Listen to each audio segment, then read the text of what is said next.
Next exercise that we're going to be doing is using what we learned, the hatching, cross-hatching, and stippling, and putting it into practice. Okay, so to do that, what we're going to do is we are going to start off taking that paper we were working on before, and let me find a clean sheet, clean side.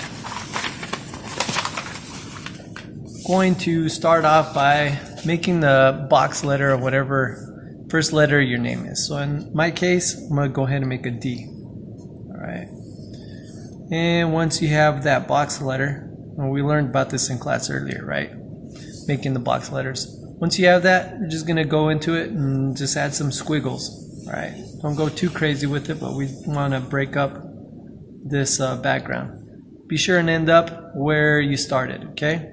You want to try and get this to fill up most of the paper. Once you have this done, what I want you to do is go ahead and use the 3 shading techniques to come in here and shade each of these shapes.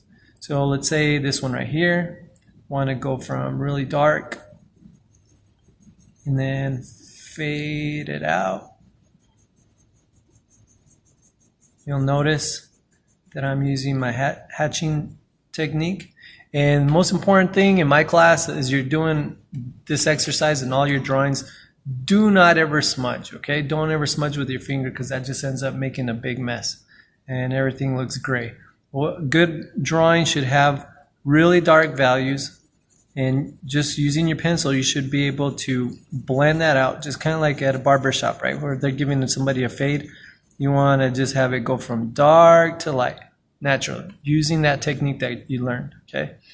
I want you to do some of these in hatching. Pick another area to maybe do with cross-hatching. Same thing here. Have to kind of work fast because I'm doing this video. Going lighter. So I have my hatching and then come back over it with cross-hatching, right? And then maybe some other lighter areas or the smaller areas, like let's say this one right here, you could do with stippling because stippling takes a long time, right? But you get the idea. You're going to go through and each one of these sections you're going to shade using hatching, cross-hatching, and stippling.